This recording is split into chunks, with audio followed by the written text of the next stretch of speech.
Halo, selamat siang. Jumpa lagi dengan saya Leli Novita. Nah, siang ini saya akan sedikit sharing. Beberapa di antara teman saya yang tanya bagaimana caranya kita mendapatkan passive income. Apalagi di saat pandemi seperti ini, banyak orang yang di PHK, banyak usaha yang gulung tikar, dan tidak sedikit bisnis yang omsetnya turun. Bagaimana sih caranya dapetin passive income? Saya akan sedikit bahas, ada banyak caranya, cuman karena keterbatasan pengetahuan saya, maka saya akan ulas 3 atau 4 di antaranya. Yaitu yang pertama, jika teman-teman ada sedikit modal, teman-teman bisa membeli saham. Jadi passive income itu apa? Passive income itu adalah pendapatan kita yang kita peroleh walaupun kita itu tidak aktif bekerja, bahkan saat kita tidur itu ada income yang datang, makanya disebut passive income. Cara mudahnya seperti itu. Nah, bagaimana sih cara dapetin passive income? Saya akan sebutkan beberapa di antaranya.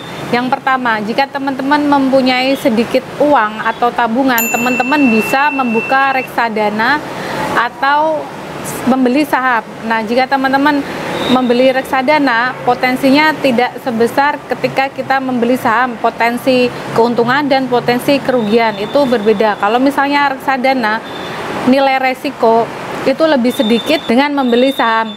Kalau membeli saham itu potensi ruginya akan lebih besar, akan tetapi profitnya juga lebih besar. Teman-teman tidak perlu uang banyak untuk membeli reksadana atau saham, karena untuk membeli saham di bursa itu cukup hanya membeli satu lot saja. Satu lot itu sekitar 100 lembar saham, dan harga saham itu berbeda-beda.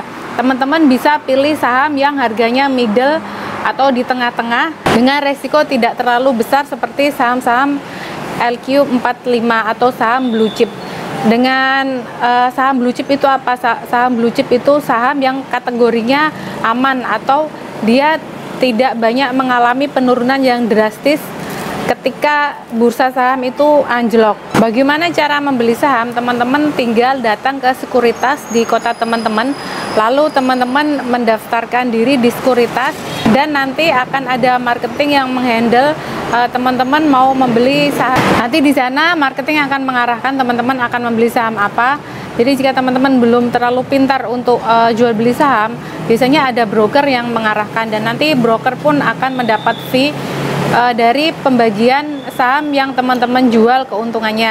Modal untuk membeli saham itu cuma satu lot, dan biasanya sekuritas menentukan awal untuk pembelian saham di sekuritas beda-beda. Ada yang 500.000, ada yang 1 juta, itu beda-beda teman-teman.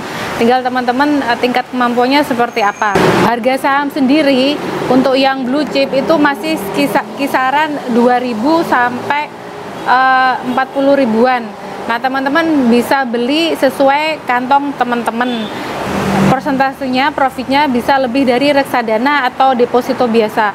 Jadi saat kita tidur pun, jika saham naik, kita akan mendapatkan profit atau cuan dari saham yang naik ketika sudah dijual. Dan jika teman-teman tidak bisa jual beli saham, teman-teman bisa menyerahkan kepada broker. Apalagi di masa pandemi seperti ini justru waktu yang baik untuk membeli saham. Kenapa? Karena banyak saham di bursa itu turun. Jadi ibaratnya saham ini lagi murah-murahnya. Jadi teman-teman kalau mau investasi, mau mendapatkan passive income, teman-teman bisa mulai untuk mencicil membeli saham di sekuritas. Yang kedua, passive income yang kedua, teman-teman bisa memulai membuat blog. Jadi teman-teman menulis artikel di website. Kalau teman-teman tidak ngerti bagaimana cara bikin website, teman-teman bisa untuk menyewa jasa pembuatan website. Nah, teman-teman nanti menulis blog di situ, dan setelah beberapa bulan kalau teman-teman aktif menulis blog, apalagi blog itu bermanfaat dan dicari oleh orang, maka teman-teman bisa mendaftarkan ke Google AdSense. Jadi setelah beberapa bulan teman-teman menulis blog dan blog teman-teman itu banyak dibaca oleh orang, teman-teman bisa mendapatkan duit dari blog. Bahkan ketika teman-teman tidur pun teman-teman bisa dapat duit dari blog atau artikel yang teman-teman tulis. Kemudian yang ketiga adalah membuat aset digital. Jadi aset digital itu apa? Seperti yang tadi saya katakan, menulis blog pun itu adalah aset digital. Nah, aset digital yang lain adalah membuat channel YouTube. Jadi channel YouTube itu teman-teman nggak hanya dari AdSense, teman-teman bisa jual produk teman-teman, dibikin video semenarik mungkin dengan deskripsi semenarik mungkin. Teman-teman menjual produk yang teman-teman jual dengan judul yang menarik dan kata kunci yang menarik. Maka teman-teman bikin sebanyak-banyaknya, tidak perlu durasi terlalu lama, cukup sekitar 3 atau 5 menit. Maka ketika tidur pun kalau video kita dilihat oleh orang, kita akan ditelepon dan akan menanyakan produk yang kita jual. By the way, ini pengalaman pribadi saya, teman-teman saya sudah bisa membangun aset digital dengan menjual produk saya di YouTube. Kemudian bukan hanya dari produk yang saya jual.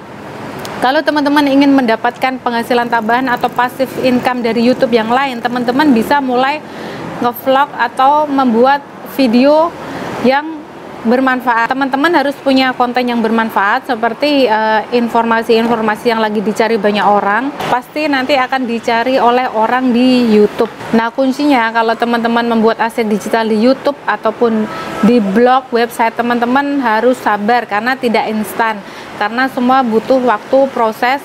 Apalagi untuk di ACC AdSense, kuncinya konsisten, teman-teman. Oke teman-teman, sekian dulu 3 cara bagaimana mendapatkan passive income bahkan ketika kita sedang tidur.